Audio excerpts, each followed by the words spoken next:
Get ready to shop Lowe's Black Friday Doorbuster deals to save $150 on a 30-inch Blackstone griddle, now $299. Plus, choose a Whirlpool top-load washer or Midea top freezer refrigerator for just $398. These limited-time Doorbuster deals go fast, so get holiday ready today at Lowe's. We help, you save.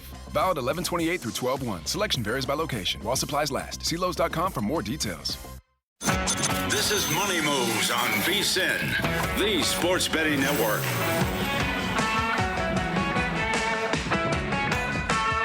Happy Monday, everybody. We're already having a day here on Money Moves as we welcome you back to the program. VSiN, the Sports Betting Network, Sirius XM, Channel 158. I'm Stormy Buonantony. He's Jonathan Von Tobel. We're live, as always, from the world's largest sports book in downtown Las Vegas at Circa Resort and Casino. Lots still to come this hour. Coming up in 15 minutes, we'll have Do You Approve This Move? Looking at some of the early market movers for Week 14 in the NFL. Got best bets at the end of the hour. You're putting your pen up like you're ready to say something super important. It's not super important. I just do that so I don't forget things. Or sometimes you'll see me do this so I don't forget things, but I don't want to forget.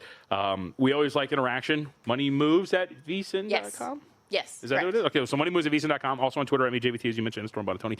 Torch D checks in and says, Jags win in the division. Trevor Lawrence, Eagles are fraud. You're crazy. And also had his own call me crazy butt. It involved parlaying a Portland Trailblazers money line play against the Bucks the other day with the Houston Texans to win the division. That paid out to like 16-1. So he likes the Texans to win the division. Okay. Why are you anti-Texans is what I'm trying to figure out. Why is the assumption that I'm anti-Texan? Why can't it just be pro-Jacksonville? Because you're pro-Jacksonville and you're a Colts fan. So thus you must be anti-Texans. Or I'm pro-cash this damn 10-1 ticket that I've got. So let's go. I need this to happen. That's pretty much all it is. I think that the Texans defense could potentially lead them to the promised land because the Jags are so untrustworthy and the Colts seem to be falling apart at the seams. Yes, they are. Both of those statements are true. I will say, and maybe it won't happen, at some point, and this is actually somewhat, it's funny, the Texans somewhat mirror another team in the AFC, which is at some point you have to pay for your transgressions on offense. So yesterday we watched the Texans commit multiple pre-snap penalties. They can't line guys up. Their offense doesn't take advantage of certain things. They benefit on some shaky calls, whatever it is. Whole point here being is at some point your offense, which has been the reason why you have to dig yourself out of this hole, I think is going to hold you back. And maybe it's this week against Kansas City. Maybe it's a little bit further down the stretch. I don't really trust this team. And granted, I don't really trust any of these teams in the AFC South at this point. Stephen Holder, who covers the Colts, had a great tweet out there about the efficiency metrics for Indianapolis over these last 3 weeks versus what they were at the beginning of the season. They have fallen to strictly in the middle of the pack in offensive efficiency. Yeah. Nowhere near the same team. Having said that, Jacksonville, they're fine. They have an operable schedule. I think the whole point here is in the AFC South, it goes to where the odds are at right now. As we say with the AFC, just pick one.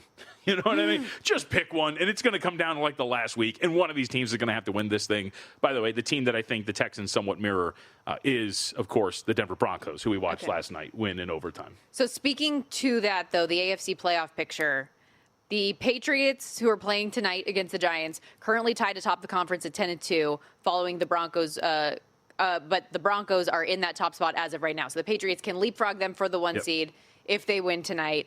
New England and Denver are co-favorites to secure that one seed at plus 115. Denver and Buffalo, however, are your co-favorites to win the AFC plus 425. Pat's also right there at plus 450. Denver is such an interesting team to me because, can you imagine how good the Broncos would be if Bo Nix was consistent? That, I just keep thinking about that. What if they had Daniel Jones? Didn't have this roller coaster that was. What about Daniel Jones? No, I said, what if the Broncos had Daniel Jones? Has he been consistent? He's been pretty consistent. Until the last 3 weeks? Of course, but weeks? I think he's been more consistent than Bo Nix has been. Do you think that broken fibula Daniel Jones is better than Bo Nix? Man, he actually, if you look at it statistically yesterday, he wasn't terrible, had an absolute dot, capital D-O-T, to Alec Pierce in the left corner of the end zone. But is he the same player? Well, also the different beast? I don't know. But I would say that I think that what Daniel Jones did for them yesterday was, I thought, better than what he was going to give them going into the game. But my whole point, I'm agreeing with you, and just in general, is that if you had a more steady presence at quarterback for the Denver Broncos, they would be a better, like not even a better team. They would be a more considerable threat, I think, in the AFC. Is that what you're trying to, the point we're making, right? Exactly. Yeah. Your division leaders right now in those top spots, Broncos, Patriots, Jags, Ravens as of now. Wild cards, Chargers, Colts, and Bills. And then your teams in the hunt, Houston, the Pittsburgh Steelers still, and then the Chiefs, who have a very important game coming up this weekend as well against the aforementioned Texans.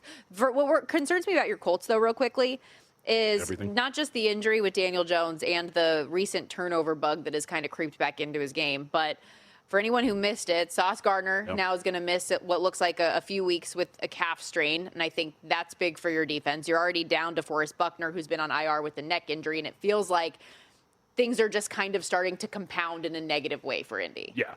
Now, I will say, I'll push back a little in that, because you're right. And the schedule's not easy for them moving forward either. They have the hardest schedule left in the NFL by opponent strength of schedule. So that is something that works against them. Two NFC West teams, 2 games against Jacksonville and Houston as well. Daniel Jones, he only completed 51% of his passes yesterday. He actually did not commit a turnover-worthy play and actually played relatively well.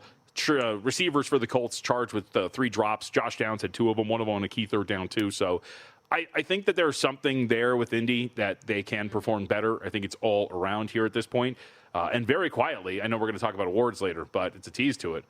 Very quietly, Jonathan Taylor, in like 3 of the last 4 games, has been very quiet. And that, I think, speaks to some of the issues as well. Okay, we'll get into that in just a little bit. But first, Monday Night Football, the aforementioned New England Patriots, 7.5-point home favorites against the Giants today. Total sitting 46.5. I told you earlier, I kind of lean Giants in this spot, but there are a few other angles and ways to play this game. And I know as you dove into the prop market from a maybe game script standpoint and just matchup standpoint, there are some things that you found. Yeah, okay, so let's start with the offensive line with New England. So to reiterate, Will Campbell is on injured reserve. Jared Wilson's not going to play. This had eluded me. Starting center is ill, correct? Yes. So questionable to play. Generally, we see these guys play through illness. Tyler Warren's a good example. Yesterday was ill, had the bubble guts, but ended up playing against Houston. I hate that phrase. I really don't like it. I really don't like it. It's better than the clinical term. Either way, it's what it sounds like. So either way, you could be down to, I think, mostly 2 starters in this game. So the question becomes, how does this offensive line play out? How does this manifest from a player prop standpoint? I think you could immediately run with he's going to be under pressure. This is going to be a pretty rough game for him. Well, you could, and if you look at it, pressure rate for Drake May, 38% of his dropbacks, he's been considered under pressure. That's 6th most in the NFL. Total pressures, he's had 170. That's 3rd most in the NFL. His completion percentage while under pressure, 55%. Yards per attempt, 8.2. Time to throw as a quarterback just in general, not under pressure, but how long he takes from snap to throw. Just over 3 seconds. That's 5th most in the NFL. And then the pressure to sack rate, how often do pressures turn into sacks? 21.8%. That is 6th most. So we're painting the picture of Drake May eating a ton of sacks, holds onto the ball. Maybe you could be in danger. However, the way you circumvent an offensive line that might be a little shaky in pass pro with 2 starters down is you run the ball. You don't allow him to drop back, to throw. You allow your offensive line to work against the worst front against the run in the NFL. Bar none, no question, by a mile, the Giants are the worst run defense in the National Football League. So you hit us with some of those numbers earlier, and it is a damning argument against that group. So I'll put it in even simpler terms. Expected points added per rush, adjusted line yards allowed per carry, running back yards allowed per carry, second-level yards allowed per carry, open field, and then rush success rate. They are all 31st or lower. There's only another category after that in every single one of those. Are we not looking at TreVeyon Henderson either over in rushing attempts or over rushing yards here, potentially? Henderson can be very explosive. He can get over his longest rush. I would assume part of the game plan or most of the game plan is going to be go after this front, run the ball as well. And I told you I had a banger of a statistic. I'm ready. Okay. According to Pro Football Focus, the runs or the type of runs for TreVeyon Henderson and the Patriots in general, they're a man/gap running scheme. 43 of the rush attempts of the 65 rush attempts over the last 4 weeks for TreVeyon Henderson have been man/gap runs. According to Sumer Sports, the Giants allow over 9 yards per carry on man/gap runs so far this year. So, in other words, Henderson should be able to, against a front that gives up explosives, struggles against these types of running schemes, should have a successful day, and maybe it's going to be Henderson over 65.5 yards, over 14.5 attempts, over, I think it's 15.5 on longest rush. that it's a big Travion Henderson game. That would be my first angle here. I can absolutely see it. I think of the options, I like the attempts best. Yep. And I will say right now on DraftKings, you can actually find that number at 13.5 rather than 14.5. There you go. And through our VSiN AI player prop projections tool, which if you go to vsin.com/props, when you're a full-time subscriber, you get unlimited access to this tool. The projection is actually at around 15.25. So decently over that 13.5 set at DraftKings available right now. I think that all makes sense in what the Patriots are going to try to do. Okay. This also throws me off a little bit for something I was going to present to you, but I still think it's in play where Drake May still, I think, is at risk of getting sacked in this game. It's just a matter of who or where it's coming from. Specifically at that left tackle position with Campbell gone, the next man up is Vidarian Lowe, who, from what I remember watching him in recent years, has been real bad. Mm-hmm. And Abdul Carter is someone who has done a whole lot of nada throughout the course of this year. Could this be the opportunity he finally gets one? I think the obvious look is going to be Brian Burns. He's second in the NFL in sacks this year with 13. His prop, though, is set at 3/4 of a sack, and it's at a -109 price. So you're laying a little bit with that versus getting plus money on over a quarter sack with Carter. Now, listen, he has only had a half a sack all year, so I understand not having any interest in that. But if there were ever to be an opportunity for a guy who was the favorite for Defensive Rookie of the Year for much of this year, Yeah. why not this time? I mean, to your point, you hate to use the term he's due. So Brian Burns leads the team in sacks of edge rushers with 11. He's got 39 total pressures. Abdul Carter's got 38. Mm-hmm. He's right behind him in total pressures. And there's no Kayvon Thibodeau tonight as well to try to potentially eat up some of that stuff. So I think you're there to potentially get those. Thibodeau's officially out. Okay, so that's good to note. So yes, I would say absolutely. I had him down in my notes for questionable. Thank you for correcting me. That's according to the depth chart. No, you're right. Really, no, you're right. Yeah. No, that's why it was a mistake on my part. On that note, we will have best bets for Monday Night Football I at got the one end. more prop angle for you too going into that. So. Beautiful. We also need to look ahead at some of the market movers in the NFL for Week 14. Already looking ahead. Do you approve this move coming up next? Big move. Flip a favorites in one.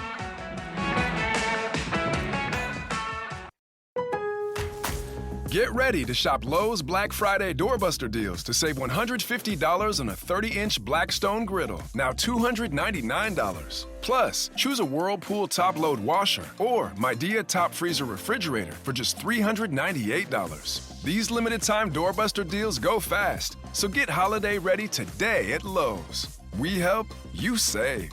Valid 11/28 through 12/1. Selection varies by location. While supplies last. See Lowe's.com for more details.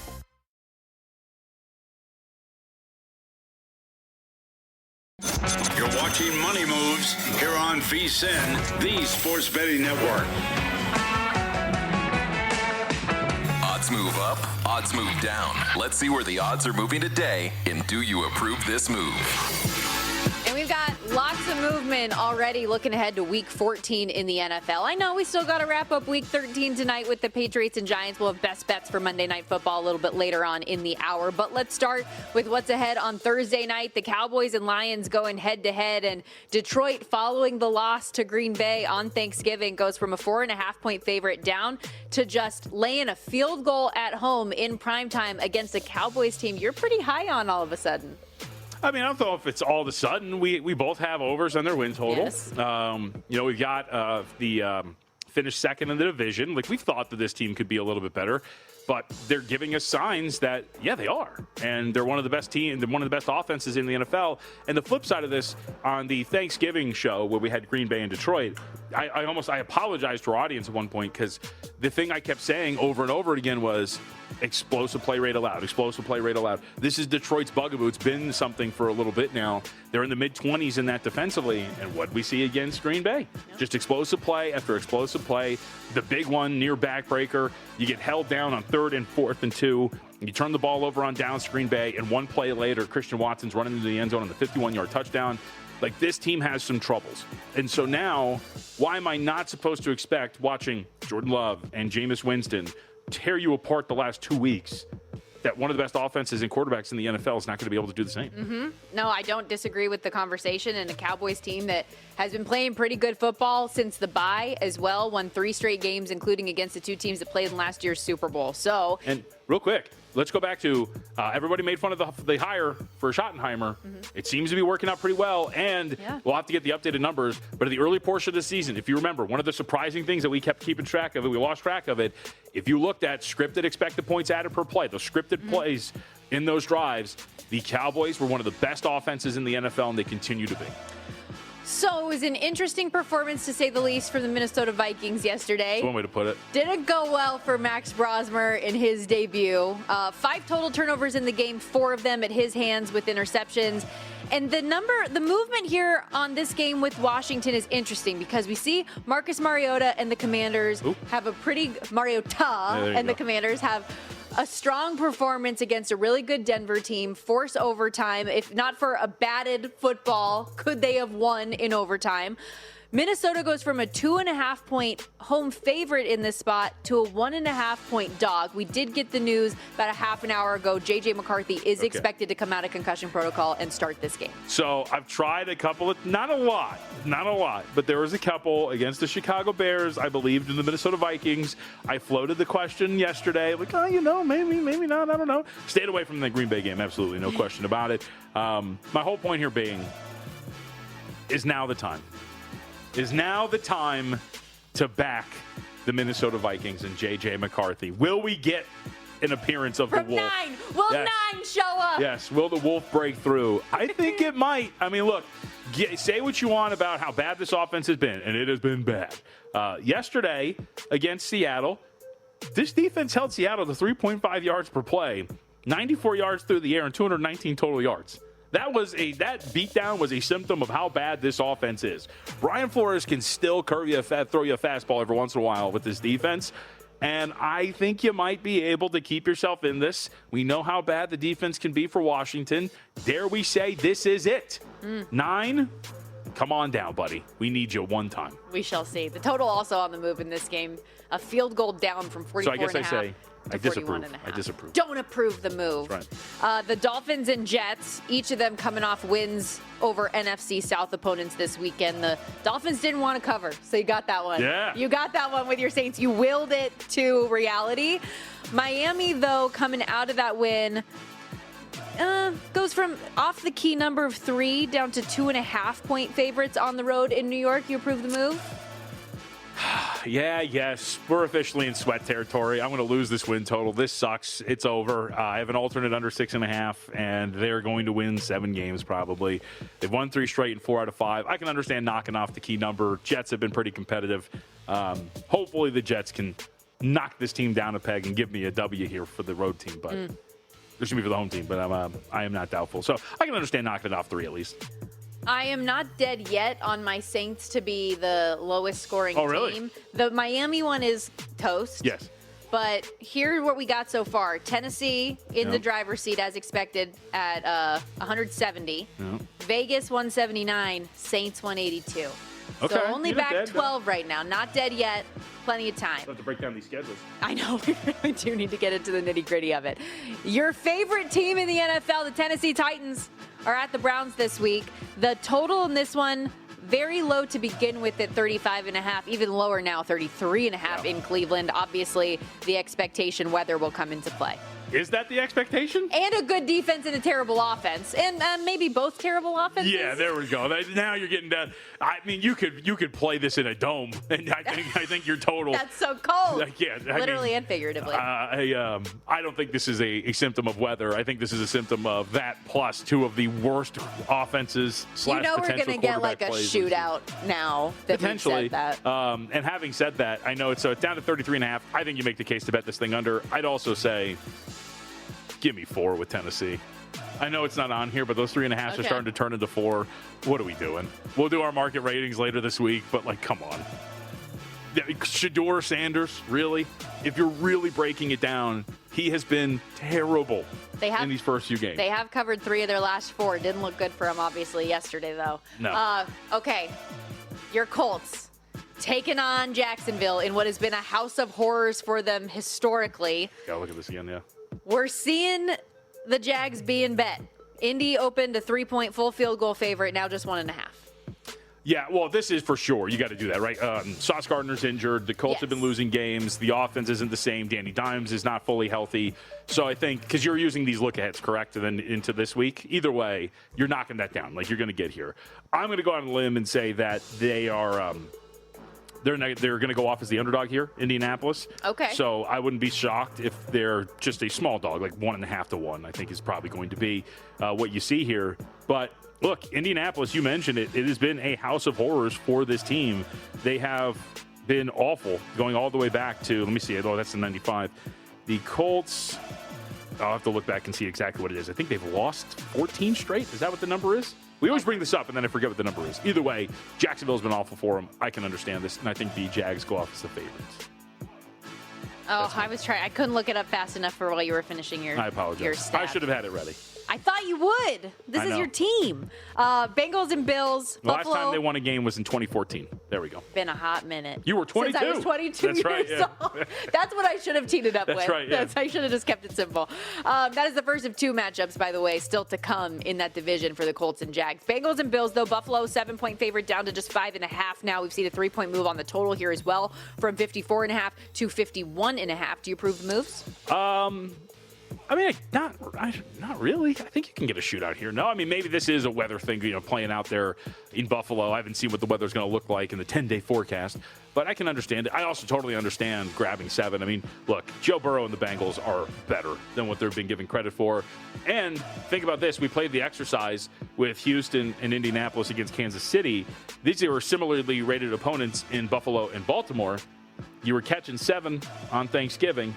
Now here you are taking on a similarly rated opponent. We're at 5.5. So market is clearly coming around and upgrading Cincinnati after a win like they had against the Baltimore Ravens, and I think that is somewhat something you should do. It looks very cold. 26 degrees, winds around 10 miles an hour where bad. it sits right now. What about the precip? Precipitation, 24% possibility. Okay. Sunday Night Football, Texans at Chiefs. Kansas City from a 6-point favorite on the look ahead down to 3.5. So still over that key number of 3. Total from 43.5 to 41.5.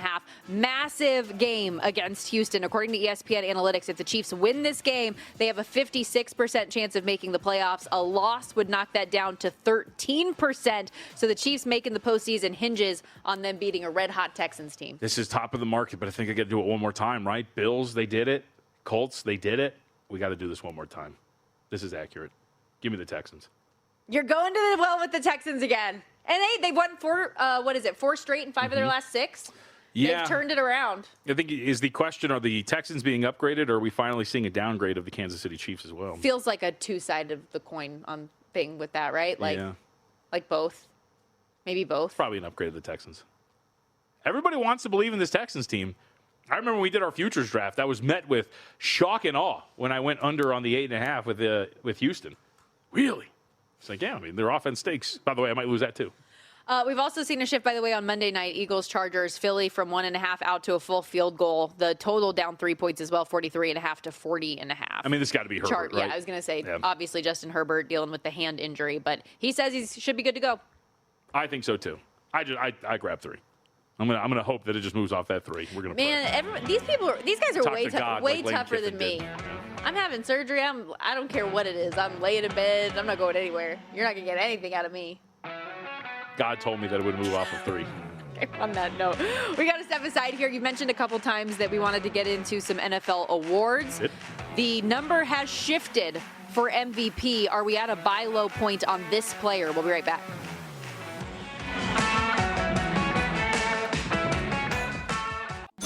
You're watching Money Moves here on VSiN, the Sports Betting Network. Back here on Money Moves, Stormy, Buonantony, Jonathan Von Tobel with you. Oh, man, I'm stressed. Can you tell? Yeah, probably not, huh? No, probably. Yeah, go ahead. It's up to you. It's your profession, your job. There's an award I can pretend that I'm going to vote on. Yeah, Stormy has received a ballot for an award, and so I was just asking her quick reaction to who's your top 5. And I was trying to go through it really quick, and I'm excited. I'm not going to be like one of those voters that doesn't do the work. Is this your first time? Put in some deep research. Yeah, I've never voted on anything. Okay, that's pretty cool. I'm very excited. I've always wanted to like be a voter for like NBA awards. Because like to your point, I would actually take it seriously as opposed to, just being a mouth breather and not. I feel like this is actually a good segue into what we're going to discuss here now as well. We have an awards voter. We have, not in the NFL, but we're going to dive into some of the NFL awards odds movement that we've seen this week. The biggest one, of course, being Matthew Stafford, because go ahead. I will give you credit. You nailed this. We were on the air yesterday, and now this was, I think, only one turnover in, but still you had brought this up, which was, look, if he's going to continue down this path, Matthew Stafford, will his odds dip? And my response was, I don't think it would be that much. Well, 3 turnovers later, one of which directly led to a touchdown and a loss to the Panthers. You nailed it. He is no longer a heavy odds-on favorite. So he goes from minus 225 or heavier to plus 105. He's still the favorite in the market. But with Drake May sitting there at plus 120, the New England Patriots are a 7.5-point favorite today against the Giants. If we like Matthew Stafford, should we wait until tonight's result is put in, especially given the expectation that, Giants defense isn't great, although you've given the run defense numbers a lot. Maybe Drake May's not going to have to do a ton through the air in this one. But if we think that the Patriots are going to win this game, is that not just going to improve Drake May's stock that much more? Yes. And then we buy in on Matthew Stafford. I think so. It's also, I don't want to get too deep. It's such a good example of us as a society, how fickle we are, because Matthew Stafford set the record in that game. Yes. For most consecutive touchdown passes. Set the record, right? Yes. 28. Yes. Consecutive without an interception. touchdowns without a pick. And then he commits 3 turnovers. They lose the game. And they're like, nope, cut him down. This guy sucks. He's terrible. Yeah, and by the end of the week, he actually might be he might not be the favorite anymore to win the award. Yeah. It's hilarious. So I think that, and I don't want to speak for you, but I think that's kind of our logic here. Like, this dude was setting a record. He is clearly the best quarterback in the NFL. One performance does not knock him off the perch, and yet we are very close to that happening. Correct. And if Drake May can beat up on an armless dude in the ring, then here we go. Then you're probably going to get an opportunity to maybe even the odds flip, right? Yes. Stafford's plus 105 now, yes. plus 125. Maybe you get plus 125 on Stafford. That might not seem that much, but for somebody who personally still has him as an odds-on favorite to win this award, I'll take it. So that's my hope, basically. Yeah. So mark it down. This will be in the account after tonight. I am buying in on Matthew Stafford. So please do not get injured, Drake May. Like, I never want that for anyone, but especially in this instance where I'm trying to fire on a plus money prop. Stay healthy, buddy. Because I think Matthew Stafford, we've had the conversation for weeks now. Yep. There is a career lifetime achievement element to this potentially for Stafford. He set a record along the way. The completion percentage, the yards, the touchdowns, all of the numbers are awesome. Can I ask you, let's say I'm right in my assessment of this game. They actually just go out there and run the crap out of the ball. May throws 1 touchdown, no interceptions. It's like a fine game. I don't think this market moves. No, that's what you're still getting plus money on Stafford. I would still fire on the play. All right. Yes. So you're regardless of what you're saying here, you're playing unless we get the news he's abducted by aliens. Absolutely. And then, which is entirely possible. Yes. Anything's possible. Also coming out. Why do you hate me so much? Also coming out of the game tonight, though, Jackson Dart on the other side, back from concussion protocol. He missed each of the last 2 games. Yes.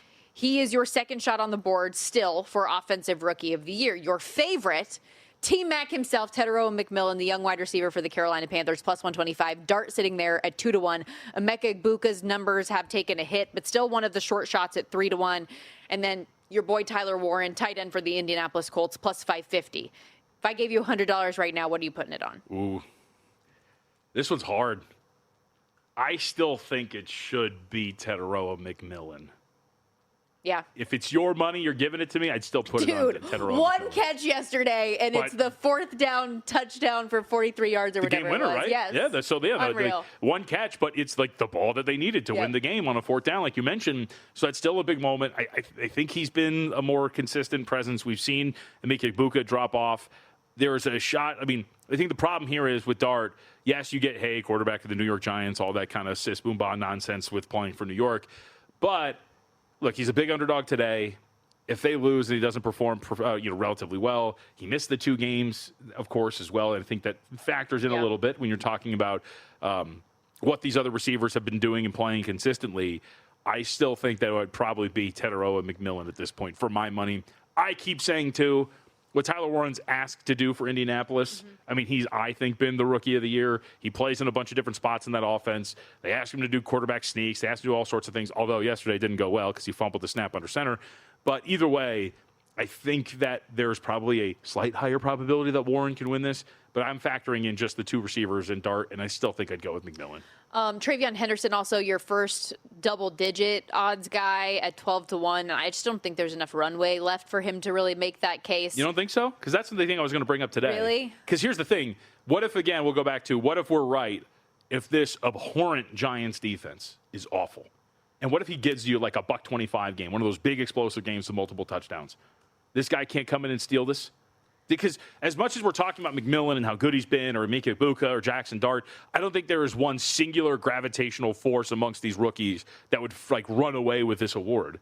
I just don't know if he would have the comprehensive enough resume. Sure. The last 5 weeks, yes, have been really good, but what about all the other ones to this point?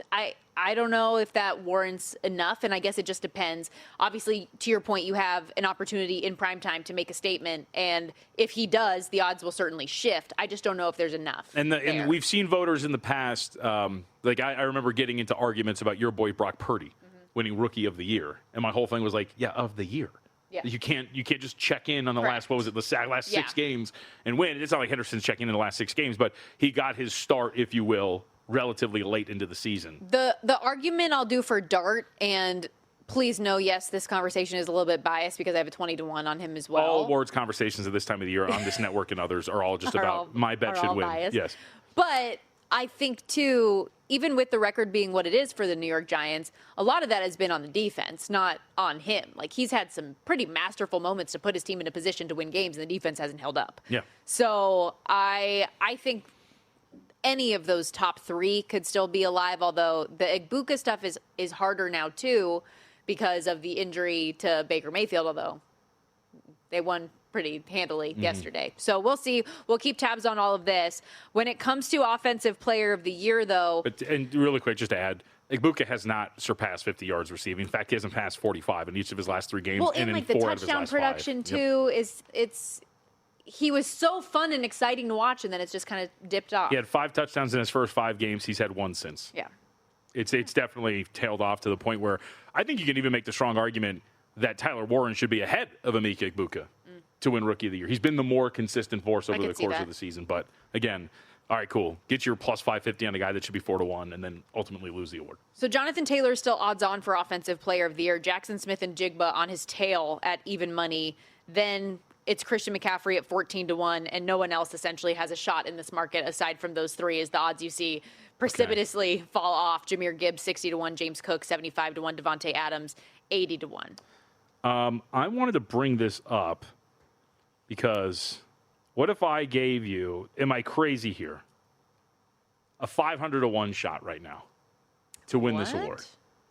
Who? Dak Prescott. Interesting. Why? So if he's playing really well, they could win the division.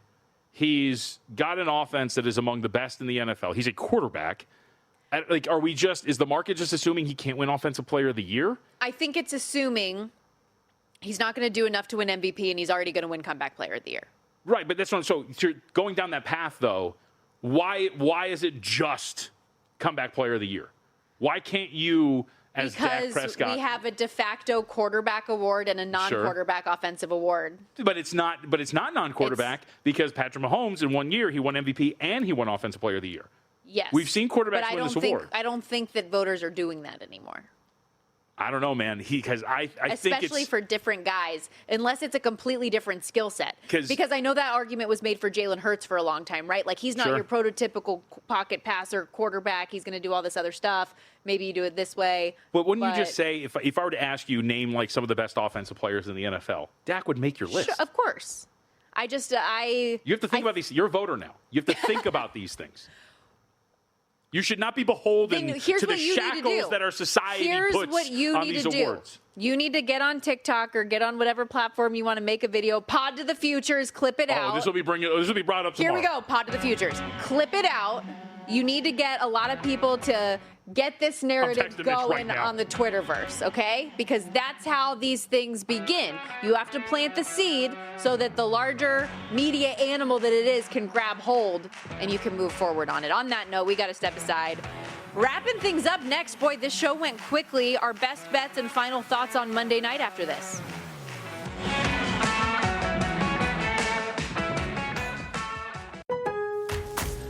Bring home a winter wonderland. Shop Lowe's limited-time doorbuster deals during Black Friday to save big on holiday staples. Show your cheer with select 2-quart poinsettias for $6 and shine and shimmer with 100-count holiday living incandescent string lights, now 4 for $10. Then get a fresh-cut Christmas tree, now 25% off. Your holiday list lives at Lowe's. We help, you save.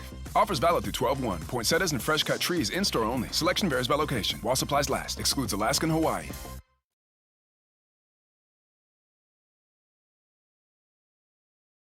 You're watching Money Moves here on VSiN, the Sports Betting Network. Looking to boost your bankroll? You're listening to VSiN all day. Of course you are. Well, get this. Broncos giving new depositors a 50% purchase bonus. All you need to do is use our promo code VSiN when you sign up. Broncos lines are live right now on VSiN's betting splits page. You can see where the action is moving before you place any wager. But turn your bonus into an edge with the insight that matters. Go to playbrocco.com today. That's playbrocco, BRACCO.com today, and use that promo code VSIN. So I got something for you to build on what we were just discussing right now. And I think you're wrong. I think Dak Prescott can win Offensive Player of the Year, but that is not what I wanted to bring up. Well, it's part of it. You just need to get a viral post going. I'm telling you, that'll be the difference maker. You'll be a market mover. So Colin checks in, and I don't actually have a lot of thoughts about that.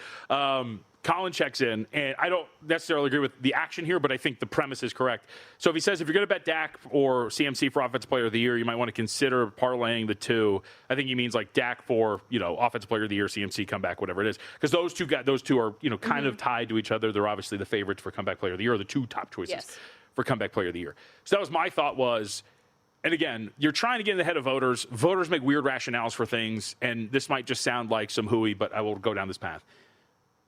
It does somewhat nicely clean up what you're looking at for Comeback Player of the Year, in that one of them gets their award. Let's say in this case, Christian McCaffrey gets his Comeback Player of the Year, while Dak gets his Offensive Player of the Year. Mm-hmm. And these two guys that have been competition for this award all of a sudden now, are given what they've been, competing for, I guess we'll say. And by the way, can I just say, we're assuming they're competing for these things. We don't know how these voters are thinking about any of this, right? So it's all kind of some guesswork.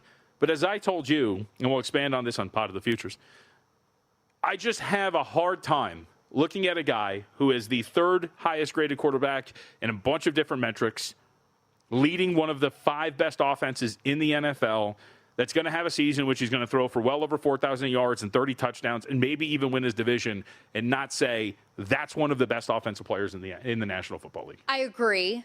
And I don't want to hear the but. I have no issue with the argument because the price is wrong. He should not be 500 to 1. Oh, yeah. How is Lamar Jackson, a head-to-head quarterback, a shorter number than him? That doesn't make sense to me.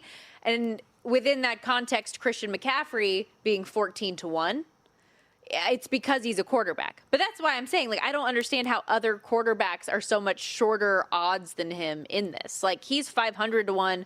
Josh Allen's 100 to 1. Yeah. Those things just don't jive, in my opinion.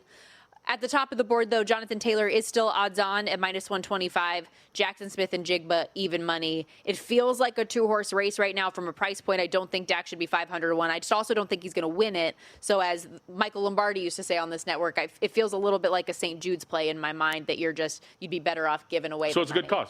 It's a good cause. Okay. Well played, sir. I like that. Okay, what do you have for tonight? Or actually, we need to grade our bets from the weekend first. So why don't we throw up JVTs, see what you were cooking with this weekend, and see.